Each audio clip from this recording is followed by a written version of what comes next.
Thank you all for participating. Maraming salamat na narito kayong lahat. Alam ko na recess tayo at hindi tayo araw-araw pinapapasok ngayon. Pero hindi naman 2 days a week. So simulan na natin. Huyu, Madriaga. Sinungaling ka, Madriaga. Naku, hindi ko mabuo yung pangalan nito. At ang lahat ng gustong marinig at pakinabangan ng mga kasinungalingan mo ay may naghihintay na kwarto sa impyerno. Ako, bilang senador at kapatid ni Bonget, 10 ng mga tunay na nakakaalam ng pangyayari ay may moral na pananagutan na pabulaan at itama ang nakakasukang kasinungalingan ni Madriaga. Inuulit ko, sinungaling ka, Madriaga, at hindi ako papayag na gamitin mo at ng mga kasamahan mo ang oras, ang espasyo, ang dignidad ng kahit na anong opisina o sangay ng gobyerno. Isasalaysay ko ang mga pangyayari noong 2021, ang tunay na pagbuo ng unit team. Maraming nagtatanong, maraming naghahaka-haka, higit sa lahat, may nagsisinungaling diyan sa Kongreso. So unang-una, no such thing as yung mga term, ano ba yan? Paghahati ng term, ano ba yun? Sinabi na meron daw alyansa and magte-term sharing. Nako, talaga naman kasinungalingan yan. Okay, na next slide na tayo. Ang unang pagtitipon at pag-uusap tungkol sa Vice Presidency noong May 29, 2 days before the birthday of our VP then. Nag-lunch date kami sa Primus Bistro sa Davao. Naalala ko pa kasi bago eh.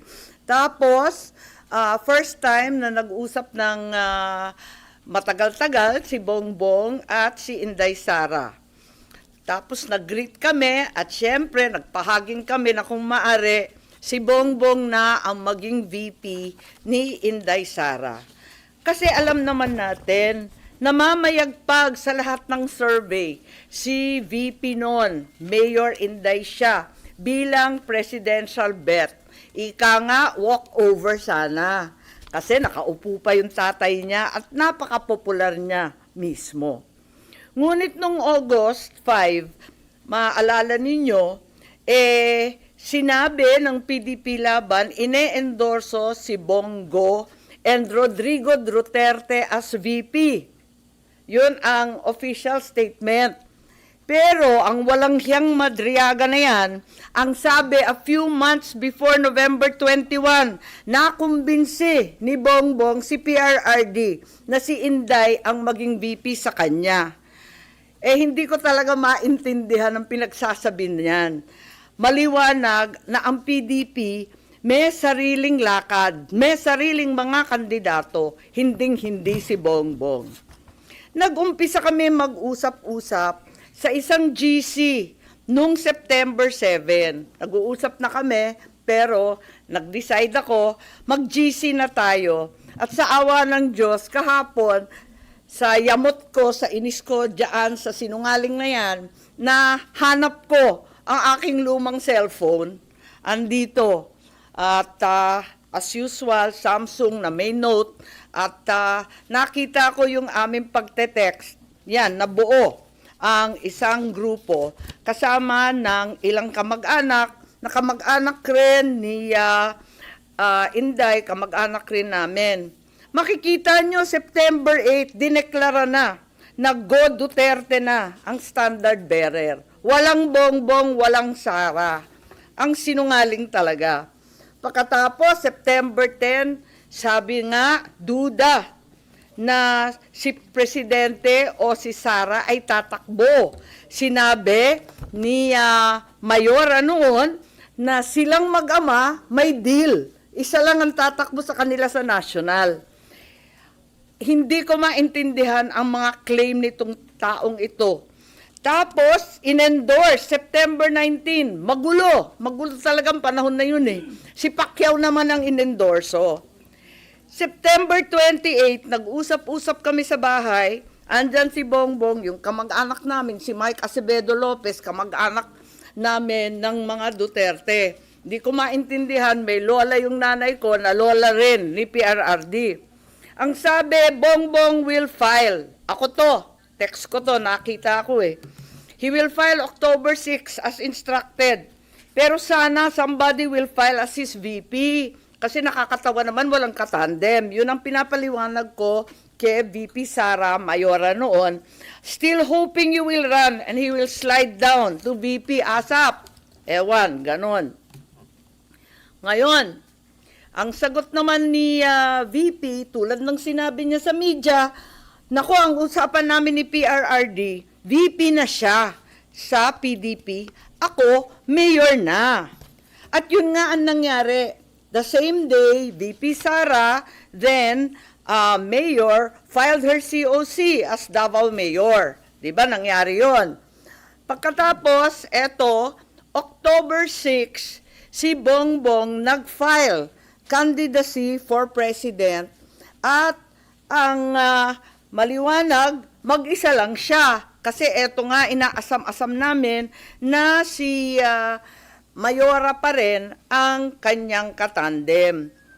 Pero itong Madriaga dyan sa Congress, sabi niya na si PRRD daw, sinabi sa kanya noong November 21 na si BBM tatakbo at si Sara ang VP. Anong kasinungalingan yan? October 6 pa lang nag-file na si Bongbong na mag-isa. Kaya magtataka ka talaga. Maalala po ninyo na nung pagkatapos nun, ayan na yung kay Bato.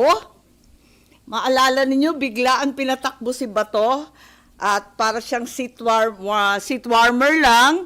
At ang inaakala ng tao si Bongo at saka si Presidente Duterte ang kanyang VP. Huwag nilang ginugulo ang kwento. Talaga naman, maliwanag to. Hindi ko maalala ito pagkat hindi ako sang-ayon. Ang nangyari sa October, pag-file ni Bongbong, pinatawag siya ng PDP sa palasyo.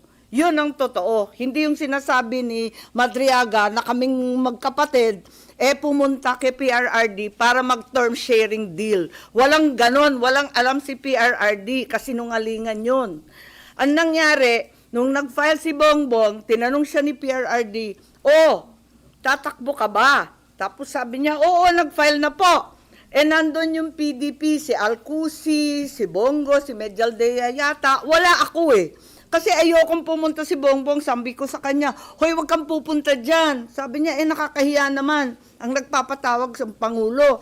Sabi ko, kukuyugin ka lang ng PDP, pipilitin kayo. Wag ka nang pumunta.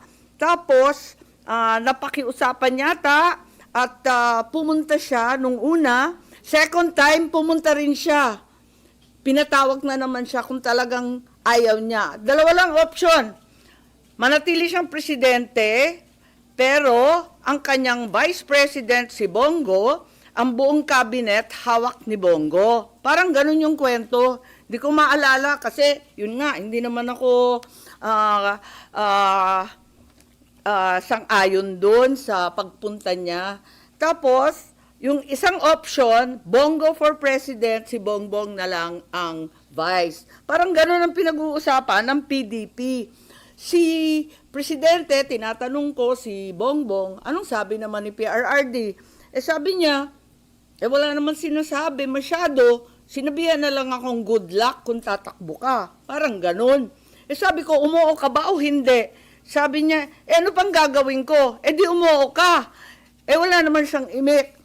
Later on, ang pagkasabi ng mga PDP, parang nagkasundo na daw sila ni Bongbong at naonse raw sila. Pero wala ako doon. Kwinento lang ni Bongbong, pagkatapos ng meeting niya, pumunta sa bahay namin. Ngayon, tuloy-tuloy, porsigido pa rin ako na si VP Sara ang maging katandem ni Bongbong. Kinukulit ko siya.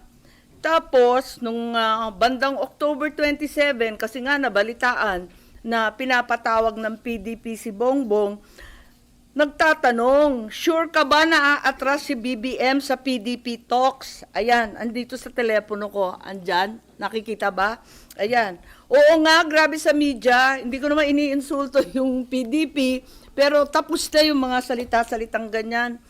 Tapos, ang sabi ni Mayora noon, duda ko, mahina akong Vice President. Sabi ko, mahina kang Vice President kasi gusto naming lahat President ka. Magpa-survey ka. Kaya, nahanap ko nga, andito pa, pinaprint ko ulit yung mga survey. Nagpagawa pa siya ng survey. Hirap na hirap nga kami magpa-survey pagkat, eto nga, talagang undas nun eh. All Saints Day noon, ang hirap maghagilap ng tao, pero kahit papano nakapag-produce kami ng survey at nag-presentation noong November 3 na tama nga ang kutob niya, mahina siya bilang vice-presidente kesa sa presidente. Kasi na-disappoint yung mga Sara All. Alam naman natin yon. Pero sabi ko, malakas ka pa rin, walang tatalo sa'yo. At yun, panay ang usap namin kung anong gagawin, kung anong dapat. At walang kinalaman to sa PDP at PRRD. May kanya-kanyang landas to eh. Talagang magulo nun eh. Makita ninyo, November 9, si Mayora nag-withdraw from the mayoralty race. Baste replaced her. So hindi ko alam yung mga November 21 ng Madriaga na yan. Pagkatapos noon, makita ninyo ang ating vice-presidente nag-resign sa hugpong. Ayun, November 10 din yan. Tapos, noong November 11, sa isang kasal ng anak ni Senator Revilla, si Inday Sara sumali sa Lakas CMD para meron na siyang national party. Naghahanda na siya. Ayun. Pagkatapos niyan, nag-happy birthday na naman siya sa GC, ano? Happy birthday, Senator Amy. Many, many happy returns. Tapos, tinatanong ako sa telepono, ano naman ang birthday wish mo? Eh sabi ko, birthday wish ko, same as last year, Inday for President. So, hanggang sa dulo talaga, pinagpipilitan namin na siya talaga. Ayun. Tapos, November 12, ang liwanag naman ng statement ng aking kapatid, no to possible term sharing. Kaya tumigil ang mga nagchichismis ng kalokohan. Bakit magti-term sharing? Pinipilit nga namin na yung buong term, ang pagiging Pangulo, para kay Inday. Makikihati pa siya. Saan naman kalokohan ng galing yon? This is not a good formula for stability. Tama yon. And the reason why 6 years is there is for the policies of government to continue. Ayan continue. And if we change government, magkakagulo. Ayan. Yan ang statement ni Bongbong, November 12. So, hindi ko maintindihan saan nagmula yan term sharing na kabulastugan na yan. November 13 pa, Go takes over as PDP laban presidential candidate. Talagang walang kinalaman sa PDP, walang alam ang dating Pangulo. Ayan, November 14, very publicly, pikon na pikon si Presidente at hindi niya alam ang pangyayari. Kasalanan po namin yon. Sara did not consult him on her 2022 plans. Sasabihin ko ang rason, di ako makasuporta. Ayan, binabanatan na naman niya. Kita naman natin November 14 na yan. Ewan ko kung saan yung kasunduan na pinagsasabi na kinumbinsi ni Bongbong o kinumbinsi si Bongbong, pati yung sinungaling, nagkabulbul na. I'm sure yung pagtakbo, desisyon ni na Bongbong. Totoo naman, ang kulit-kulit kaya namin. Tapos, November 16, sabi ni Nograles, wala nang Duterte go. November 16 din, talagang nag-iisip na kami ng kampanya kasi pumila na eh. So doon sa group chat, makikita ninyo, I like unity, power tandem yan. Sabi ko, uniteam. Tapos sabi, only team. Okay, ilabas ko na to. Uniteam na tayo. At doon nagmula yung Uniteam, November 16. Okay? So, hindi ko maintindihan yung November 21, nangangampanya na by November 21. Nako, pero hindi pa rin napapawi ang galit ni PRRD. November 18, bumabanat pa rin kay Bongbong. Asan ang pagkakasundo dyan? Tapos tuloy-tuloy na po, November 21, nasa Davao, nasa Mindanao, November 25, tuloy-tuloy na yung mga partido na sumapi. At finally, matagal to December 14, tsaka lang nag-withdraw at umatras si Bongo bilang presidente. Kaya gusto ko lang itweet itong mga kabuktutan na mga ito at sasabihin ko lang na pawang kasinungalingan ang pinagbibitaw ng Madriagang yan. Kung meron mang itinuro ang kasaysayan sa isang Marcos katulad ko, yun ay maging tapat sa bayan at sa iyong prinsipyo. Hindi nila kayang sirain si Inday dahil hindi siya gumawa ng ikasisira ng kanyang pangalan. Kaya gagamit sila ng taong wasak na ang pagkatao para subukan wasakin din ang vice-presidente. Oo, inaamin ko, ginamit ako at naging kasangkapan ng isang gobyernong taliwas ang pamumuno sa uri ng serbisyong bayang iminulat sa akin ng aking ama. Ito ang gobyernong nangako na pagpapatuloy ng nasimula ni PRRD, ni Presidente Rodrigo Roa Duterte. Ngunit naging simula ng pagbagsak ng ating bansa. Kahit kailan, hindi ko kinonsinti at wala akong balak konsintihin ang kapatid ko. At kahit kailan, hindi rin naman ako tatahimik. Hindi ko hahayaang harap-harapan magsinungaling ang isang tao para matupad ang ambisyon ng iilan at tuluyang mailibing ang ating bayan. Sa korupsyon, sa kasakiman, sa walang saysay na pamumulitika kahit ngayon sa harap ng malupit na krisis. Bongbong, Pangulong Marcos, alam mo ang katotohanan. Andun ka, magkasama tayo. Kung hindi mo ito ipinag-uutos, walang dahilan para hindi mo itama ang kasinungalingan na ito. Huwag mong konsintihin ang mga politikong ginagamit ang sinungaling na si Madriaga. Yun lang po. Pero kilala niyo si Madriaga na talagang tao ni VP Sara? Huhi! Sino ba yun? Hindi siya kilala. Pero ma'am, doon sa ginawa niyo ngayon na press con, di ba possible na umakyat dito sa Senate yung impeachment case? Hindi kaya ma-question na yung inyong pagiging impeachment judge? Ang totoo, hindi ko maintindihan kung anong koneksyon nito sa impeachment case. Ang sinasabi ko lang, yung katotohanan tungkol sa mga pangyayari noong 2021 na walang kinalaman sa impeachment. Mananatiling akong juror at judge at pakikinggan ko yung ebidensya nila. Pero sa aking tingin, wala naman tong koneksyon at hindi naman yata bawal magsabi ng totoo. Kasi ma'am, doon sa hearing kahapon, iwas na iwas sila na yung mga possible probing question, yung pag-question sa credibility, dahil sa Senate daw dapat pag-usapan yung credibility ni Madriaga bilang testigo. Ang sinasabi ko lang, yung mga claim niya, alam na alam ko na hindi totoo at palagay ko, walang koneksyon sa impeachment.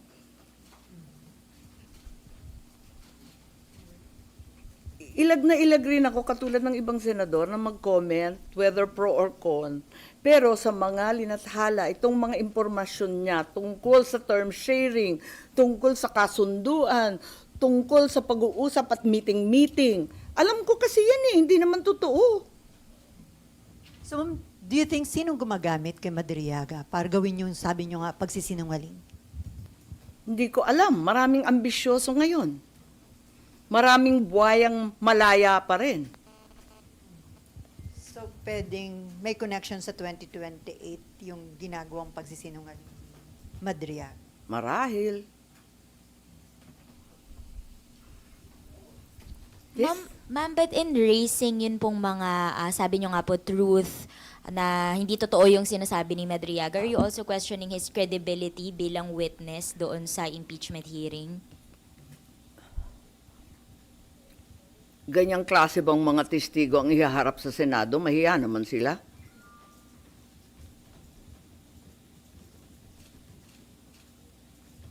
But yung kahapon po na hearing, yun nga po as mentioned earlier, iwas po yung mga congressman daw na pag-usapan yung credibility. Meron pa pong na-strike off the record ng mga comments about credibility of Madriaga. Do you agree with that, ma'am? Pasensya, hindi ko napakinggan yung hearing kahapon dahil may hearing rin tayo dito yung tungkol sa Roblox, di ba? At naghahanap nga ako ng IME solution na matapos na kasi mga kabataan na nakasalalay dun eh. Pero yun nga, binalita sa akin na kung ano-anong claim, dinawit pa yung pangalan ko, dinamay pa kami na hindi naman totoo. Eh talagang kinailangan talaga na tuwirin itong kabugtutan. Yes.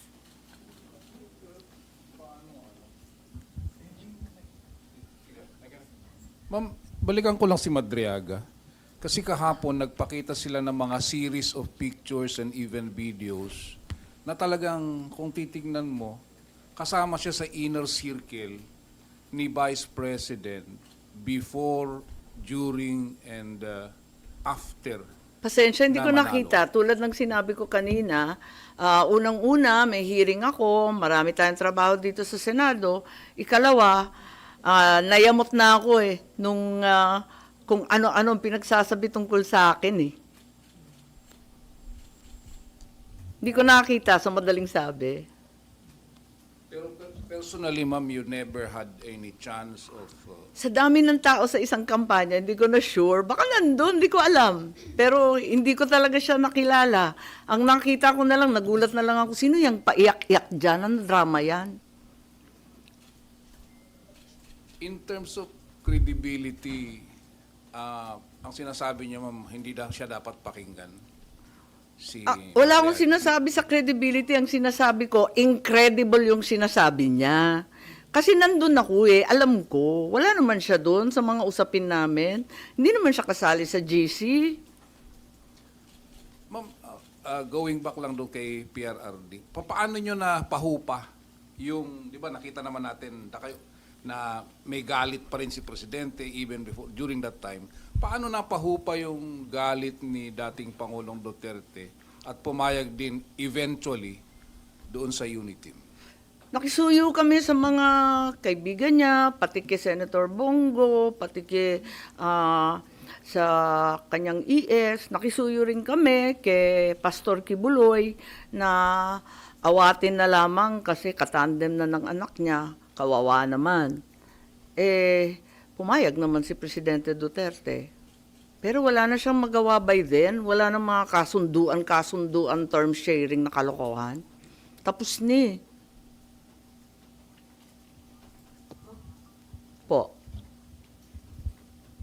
Isa rin sa na-mention ni Madriaga, yun daw confidential fund ni BP Sara, hindi in 11 days but in 24 hours na 18 hours, di ba?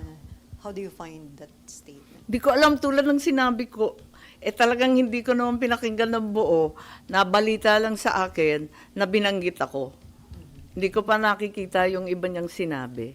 So wala kayong prejudgment sa kanyang credibility, doon lang Doon lang talaga, doon sa term sharing. tungkol sa akin. Kasi klarong-klaro talaga sa akin. Ang liwa-liwanag, Nahanap ko pa yung telepono, andito pa yung mga survey na tira-tira. Naku, talaga naman. Babalik ta rin niya lahat yan. So you're appealing to PBBM na sana kung hindi siyang nasa likod nito, itama niya yung kasinungalingan na yun ni Madriaga. Oo, kasi magkasama kami. Alam niya yung totoo. Are you expecting him to say something about that, ma'am? Sana. Ma'am, doon sa FB mo recently, parang sabi mo may mga nananawagan sa iyo na sana ilabas yung medical bulletin o tunay na kalagayan ng kalusugan ng Pangulo. Pero after that, parang the same day yata, nagpakita si Presidente, nag-jogging, nag-jumping jack, and then mga challenge pa niya yung mga tao na nagsasabing may sakit siya na sumama sa kanyang mag-gym at magbuhat. Hindi kami nagkikita, tama yon. Kaya ang dami nang nangungulit sa akin. Oy, pagtapat na ninyo. yung nangyayari kay Presidente, sabi ko, sa kasamaan palad, di naman kami nagkikita, mukhang 1 taon ni. Kaya hindi ko masasabi at wala naman doktor na humaharap at nagtatapat ng medical bulletin. Ang alam ko, yung alam din ninyo. Pero kung gumagaling na siya, magpapasalamat ako. So doon sa nakita mo, mukhang okay na siya, ma'am. Sa tingin niyo, Hindi kumbinsido? ko alam. Kasi puros video lang katulad ninyo ang napapanood ko. So wala talagang communication, ma'am, para kumustahin siya, si President? Nag-e-effort yung aking mga anak. Wala naman sinasabi. Okay daw. Yes po. Yun lang pong sinabi ni Madriaga na yung about term sharing. Ano po sa tingin niyo motive? Bakit niya i-float itong idea na Hindi ko alam. Wala ngang sense eh. Talagang kabulastugan eh. Bakit magte-term sharing samantalang nagmamakaawa na kami na si Sara magpresidente? Makikishare pa ba naman yun? Anong kalokohan yan?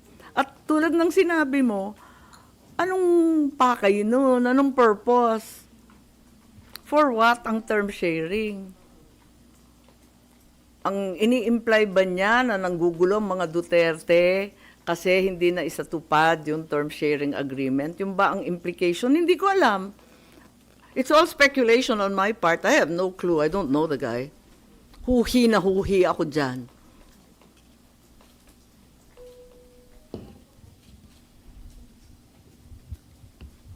Ma'am, with the questionable statements of Madriaga, do you think dapat i-strike off muna sa records yung mga statements niya and check muna yung credibility niya? Kasi nabanggit niyo na nakakahiya naman kung ito yung testigo na iyaharap sa Senado. Matagal ako sa Congress at alam ko maraming magaling dyan. Sila nang bahala kung anong gagawin. Pero tulad ni Tanya Gaisano Lee na painter, na pinabulaan din yung tungkol sa painting, na hindi siya scholar na taga Laguna, kundi isang tumataginting na Gaisano pa, talagang maraming hindi totoo. Nag-statement din si VP Sara tungkol sa bar exam niya. So, ako, nagdadagdag lang ako ng alam ko. Kung anong gagawin ng Kongreso, nasa sa kanila yan. Saan yung ginagawa po ba ngayon ng HOR dito sa impeachment proceedings? Sa tingin niyo po ba dapat dito sa Senate ginagawa yun? Kasi may presentation of evidences na po and witnesses sa HOR ngayon po eh. Hindi ko alam, may nagsasabi na parang mini trial. Pero Congress has its own rules, may sarili silang patakaran, may sarili silang pinatutunguhan. So ma'am, kapag umakyat dito sa Senate yung impeachment case against BP Sara, pagdating sa punto na yun, iko-confront nyo si Madriaga? Hindi ko masasabi yun kasi talagang hindi ko pa rin masalat kung paano yung connection sa impeachment nito eh.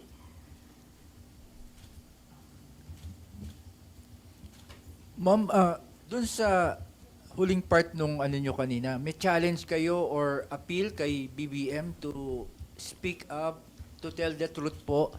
Ano po yung particular po dun sa, yung negotiations po na i-kontra nyo, ibabangga kay dun sa statement ni Madriaga? Sinabi ko na di ba, yung term sharing, yung November 21, yung mga kinumbinsi, natatakbo.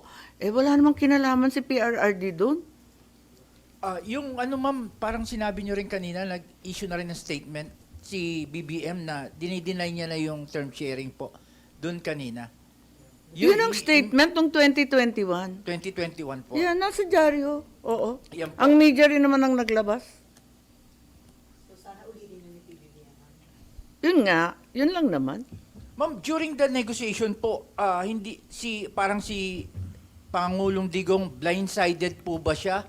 And si BBM all the way alam niya? Wala kaming negotiation kay PRRD. Nabulagta na lang yung matanda. Kasalanan namin yun, totoo. Wala siyang kaalam-alam. May info ko ba kung sinong handler niya? Ni Madriaga? Handler nino? Ni Madriaga. Malay ko. Maen pa. At pakialam ko. Pero the mere fact na aminado siya na kaya niya ginawa ito, nagalit siya dahil kinusuhan siya ng kidnapping ni Ah, Ay, wala rin akong pakialam sa Attorney Roque, angst niya. din para masama ang loob niya dahil mas Ay, pinaburan si Roque. Mukhang marami siyang problema. So may motibo siya, ma'am. Ba't niya Hindi ko ginagawa? alam, marami siyang problema. Hindi ko alam. Hindi ko siya kilala. Ang alam ko lang, yung katotohanan ng mga pangyayari noong 2021 na walang kinalaman sa kasinungalingan niya kahapon. Okay. Ma'am, other matters po sana. Yep. Sa are you satisfied by yung naging actions ng Department of Energy after the Protect hearing last Monday? And after mo sila i-call out dun sa mga specific issues na ni-raise mo? Hindi, meron kasi nagreklamo sa akin, hindi daw mapirmahan yung kanyang kontrata ba yun o approval sa additional energy something, di ko naman masyadong maintindihan. Mabilis lang. Sabi, ma'am, 2 araw lang silang pumapasok dyan sa PNOC at DOE. Hindi ka makapagpapirma. Sabi ko, ganun ba? Sure ka? Sila pa yung lead agency, sila pa yung 2 araw. Nagulat ako. Nung chinek ko, talagang may department order. Naloka naman ako doon. Sabi ko, ba't ganun? Sabi nila, work from home. Pero yung buong gobyerno, 4 days lang. Kasi yun ang utos ng OP Di syempre susunod sa Pangulo. Pagkatapos yung private sector nga, ngarag na ngarag. Kaya 5 days pa rin. Hindi nga nagbawas yung private sector halos Kaya nagulat ako yung lead agency, ba't ganun? Sabihin ng work from home. Yung pagpapapirma ng kontrata, yung mga approval, hindi naman pwedeng by remote yung mga ganyan. Ma'am, do you also accept yung reasons naman ng executive kung bakit yung emergency powers, ang grinant lang na excise tax relief ay sa LPG at kerosene, ano? Yung diesel at yung gasoline, which is yung mas kailangan ng mas marami, hindi sinama? Pikon na ako kasi minadali kami ng bonggang-bongga dito. Hindi man kami hinayaan magdebate ng sapat. Kasi ako, nung pinagpipilitan yung excise tax ng emergency, pinapaliwanag ko at nais ko sana magkipagdebate na yung excise tax, magbe-benepisyo dyan yung mga dambuhalang oil companies. Hindi naman dadagundong yan sa mga customer. Kaya sinasabi ko na baka hindi yan ang tama. Tapos wala pang income, walang revenue, walang koleksyon ng gobyerno para ipamahagi on a targeted and focused basis sa mga talagang hirap na sektor. Kaya wala, no opportunity to debate. O sige, di umalis na ako noon at sabi nila, pinasa na daw yung sa excise tax. O di sige. At sabi ko, aralin ninyo sana yung VAT. Sabi nila, napakahirap niyan, may input-output. Mahirap nga, pero kayang gawin. At point of sale yan, ramdam kagad yung 6 pesos, 7 pesos, kung ano maibabawas. Ramdam kagad sa gas station. Walang nakikinig Sabi nila, basta kailangan, emergency. O sige, alis na lang ako para wala nang ingay. Pag labas naman ng order, katagal-tagal. Gaano ba katagal? 3 linggo? Ang tagal na. 1 buwan na halos Oo, 1 buwan na. Anong klaseng emergency? Yung inupuan ng 1 month. Tapos paglabas, lusaw na lusaw. Ano ba naman yung mga kerosene and LPG na yan? Ang kailangan talaga, dumaan na at lumipas ang anihan. Wala talagang makuhang krudo. Kabubukas lang ng open season ng ating mga ngisda, ayan na naman, wala ring krudo, kaya wala nang nagpapalaot. Ano ba naman to? Talaga naman lahat ng kinailangan mo, yung diesel at yung gasolina, walang tulong. Parang napabulaanan rin tayo dyan sa excise tax and VAT Hindi totoong tax exemption to Parang dating yung concern nila, yung magiging foregone revenue, para nag-iingat. Yun nga, naintindihan ko, ingat na ingat sa foregone revenue kasi nga wala ngang koleksyon. Pero, ganun pa man, hindi ko maintindihan, pinagmamalaki nila pa ulit-ulit, 238 billion ang remainder balance from 2025 GAA and 2026 we can free up. May presidential assistance, may DSWD, may DA, blah, blah, blah. Pwedeng EFLR, pwedeng ganito. Basta tumataginting na 238 billion ang sinasabi. May pera pala kayo Ba't kayo abalang-abala? Kukunti lang naman yung VAT na yan. Kung 3 buwan lang, sabihin natin. At yung excise tax, hindi naman zero. Bawasan man lang, konting tulong lang sa tao, sa magsasaka, sa mangingisda, sa transport sector, yung mga tricycle. ang dami pala ninyong pera, ba't yan ang lang muna ang ipamahagi? At kung talagang taghirap, di magtiis-tiis tayo sa konting koleksyon. As a matter of fact, ako na rin yung pasimuno na nagsasabi, yung threshold para sa income tax nitong April, taasan. Masyado naman mababa yung 200,000 sa presyong ganito ng pagkain at gasolina. Taasan sa 500, yung mga bonuses. Ganun din, pati yung 13-month pay. Pwede ba taasan sa 200,000 para makahinga ng konti yung tao? Nag-file rin ako na wag nang bawasan ng sweldo. Wag nang tanggalin yung mga GSIS, SSS, PhilHealth, Pag-ibig. Awa naman ng Diyos. Hirap na ang tataas ng presyo. Tapyas pa ng tapyas, bawas pa ng bawas sa sweldo. For a change, makuha man lang ng mga empleyado at trabahador ng buo ang kanilang mga sweldo. Ang gusto namin yun. Yung Oo, everyone. alam ko. Kasi maraming pumapalakpak ng tenga. Ayun.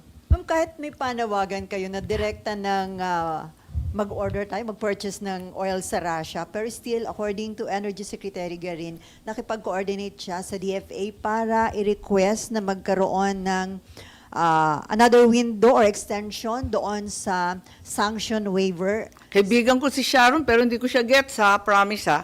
Di ba kahapon, andun na sa Russia si Prabowo ng Indonesia? Ba't sa kanya pwede? Ba tayo hindi? Di ba may ambassador rin tayong Russian na narito, very cooperative, parati nakikipag-meeting yan. Meron rin tayong ambassador doon sa Moscow. Pauwiin na natin lahat yan kung via Washington DC ang ating negosasyon sa Russia.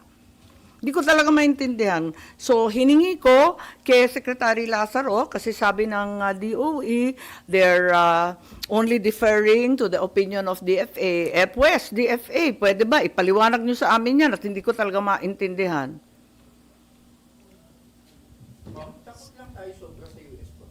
Hindi ko alam sa kanila. So, ang implication nun, mas magiging... Pero hindi matagal- tayo takot mabomba. Halabira pa rin ang EDCA. So, pagka ganun, mas mabagal yung proseso ng pag... Eh, di ba emergency nga, urgent nga? Di ba? Sabi nga sa Jensan, sa Zamboanga, wala na, patay na ang industriya ng commercial and even municipal fishing. Wala na sa 1 linggo. Uuwi na sila lahat, wala nang kayang bumili ng krudo.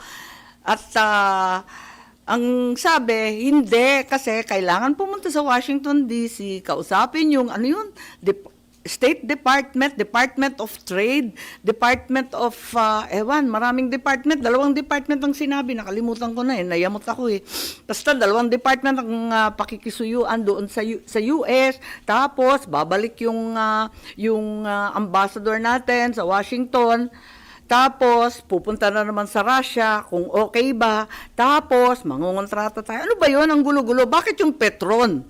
Dire-diretso si Ramon ang nakapagdala ng ikalawa ng shipload para sa Petron. Bakit kaya ng private, hindi kaya ng gobyerno? Di ko gets. Ma'am, ipagdagting po kaya sa mga paayuda, kahapon po kasi sabi ni Senator Tulfo, concern niya yung pag-sustain ng ayuda. Pag na-trigger din daw po sakaling bayanihan 3, saan daw po kukunin yung pera para sa mga sektor. Do you have the same sentiment po? Oo, totoo naman, may hangganan talaga ang pagbibigay ng ayuda, unfortunately. At yun nga, ang pinangangambahan. Pero wag naman idamot yung 238 billion. Andyan na yan. Ikalawa, sino bang binibigyan? Kasi nalilito ako kasi 'di ba transport, agri, fisheries, mga commuter, yan ang dapat talaga bigyan kaagad. Hindi naman sila nakikinabang, di ko maintindihan. Akala ko nga pag angkat ng oil galing sa Russia, diretso nang ibebenta ng gobyerno sa ating mga sektor na nangangailangan. Yung pala, dadaan pa sa mga private oil companies, pagkikitaan pa, papatungan pa, may cartelization, may collusion, ano ba talaga? Kaya, ewan ko, hindi ko talaga maintindihan kung ano talaga ang nangyayari. Pinagmamalaki nila, marami silang pera. Bakit yung ayuda, 10,000 people lang ang recipient? Pagkatapos yung binibigyan, ibibigay sa may-ari ng malalaking bus company. Pero yung driver, wala. Yung mga mismong operator ng jeep, wala. Hindi ko talaga maintindihan. Kanino bang listahan yan? Ma'am, so dapat po ba pati po yung oil deregulation law i-repeal na rin po o amyendahan? Well, meron akong final.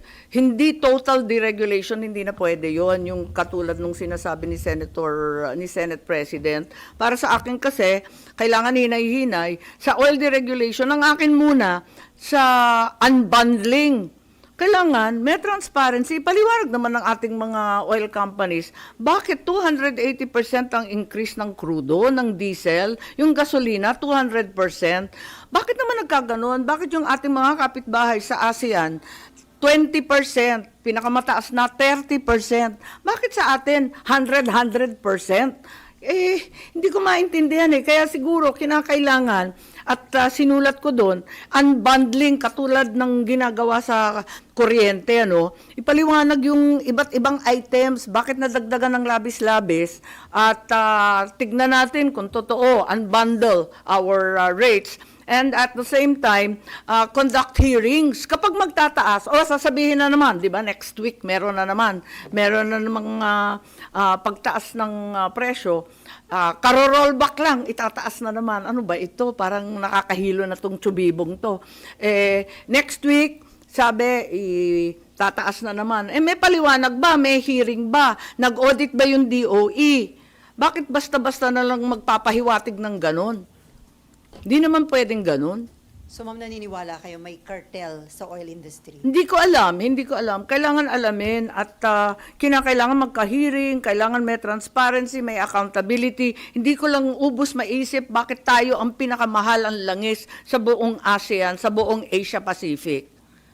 Ma'am, according to Senator Win Gatchalian, para matulungan din yung mga middle class, i-absorb muna ng government yung premium sa SSS at GSIS ng mga empleyado. Well, sinabi ko na yan di ba? Yung SSS, GSIS, yung PhilHealth, yung Pag-ibig, lahat ng bawas sa sweldo.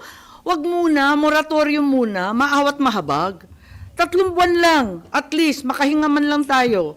Di natin alam kung gaano katagal to. Pag-usapan natin sa pagkatapos ng 1 quarter. Pero pagbigyan muna ng 3 buwan na makaraos. Alam ninyo, ang problema dito, tumatanda na rin ako, dinaanan na kasi natin to Ito kumbaga ay third oil shock na natin. Ang unang nangyari 1974, tapos 1979, nakita ko, kasama ako ng aking ama, na umiikot ng mundo, humihingi ng langis. Kaya hindi to bago sa akin Kaya nagtataka rin ako, bakit hindi na lang tayo dumediretso sa Brunei, Indonesia, yan, sa Russia, sa China. Marami naman tayong kaibigan, humingi naman tayo at pakiusapan. Ba't naman tayo natatakot sa kung sino-sino? Di ba kaibigan naman natin ng US, ba't tayo natatakot? Ma'am, other issue. According to Senator JB, hindi siya makagalaw as Ethics Committee Chairman kasi hanggang ngayon hindi daw pumipirma yung minority doon sa rules. So hindi pa ma-adapt at ma-publish. Kaya hindi masisimulan yung pag-action sa mga ethics committee. Ay, ganun ba? Hindi ko alam, hindi ko sure. Hindi ko pa siya nakakausap tungkol dyan. Pero member ka ma'am na ethics committee? Yes. 3 ba kami? Si BG, si Marcoleta, at saka ako. And Joel hindi? Hindi. Okay. Parang kaming 3.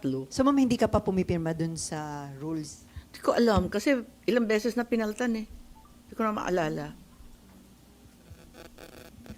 Kailangan siguro mag-usap, hindi ko alam. Pero handa ano kang ng pumirma latest. dun ma'am sa rules? I don't know, ano ng latest version kasi? Yung rules po ang pinapalitan, hindi po yung composition ng committee. Hindi, wala talagang Hindi pinapal. talaga mapirmahan. Ay, hindi yung composition, di naman pwedeng paltan yun na-nominate na sa floor, tapos na yun. So, yung Roblox. Wala talaga.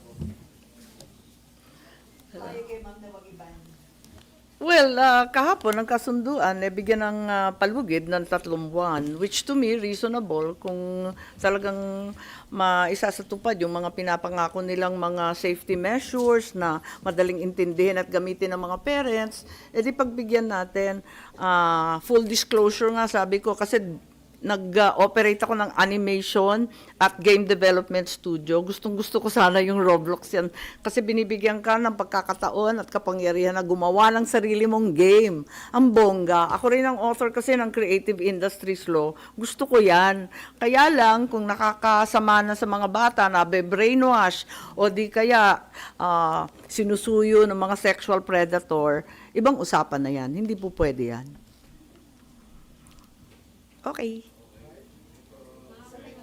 Ang mahiwagang phone, nahanap ko lang.